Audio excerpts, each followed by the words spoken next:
Hi, this is Mitch Allen with the Advanced Financial Alpha Team, bringing you another video. Today I'm going to talk about a requested video from a client of mine to speak about college savings plans. They liked how the process worked and they wanted me to share how that can work for others. So I want to talk about two specific plans, a 529 college savings plan versus a Coverdell. The Coverdell I'm going to touch on briefly because they're not used as frequently. They're better served for K through 12 educational costs because they have flexibility of investments that's greater than what you can find in a 529 plan. But you're also limited on income levels as well as the amount you can put into it. You're limited to $2,000 a year that you can contribute to a Coverdell. But for K through 12, you can use those funds tax-free on expenses other than just tuition costs. So it can be of good use for those seeking out private education in the years of K through 12. Other limitations include they have to be established prior to age 18 for the beneficiary, and they have to transfer over. In most states, it's by age 30. The 529 plan, much more broadly used and can cover a great amount of things. Let's start with contribution limits.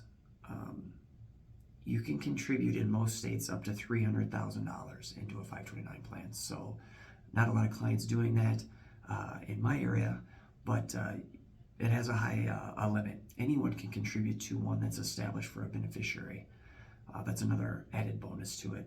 Has limitations on what you can use for K through 12 costs. You're limited to $10,000 in tuition annually that it can be used for higher education, for post-secondary, for college, for trades. It's very broad what you can use it for. If it's required by the college, as an example, I had a client purchase an iPad that was required for classes, and that was covered as a qualified distribution from the 529 plan. So you open the account, you invest it, it grows tax-free similar to a Roth, and as long as it's used for these qualified expenses in higher education, those funds and the growth is tax-free. Other flexibilities you have with the 529 plan is that you can change the beneficiary. One child decides to go into the trades, let's say as an example, needs less of those 529 plan funds to get the degree that they require.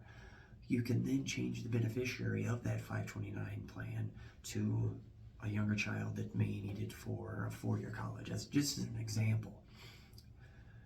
Also, with the Secure Act 2.0, the law was changed that you can now convert 529 plans to Roth IRA dollars for the beneficiary. So if you had $30,000 as an example in a 529 plan, you could convert $7,000 to a Roth this year, $7,000 next year, and if that amount increases, you can increase that as well.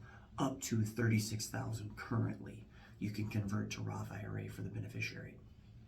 Those are kind of the differences there. We have a lot of clients that establish 529 plans and have utilized them to their benefit. One other thing to consider too is that the 529 plan assets are actually in the parents' or grandparents' financials.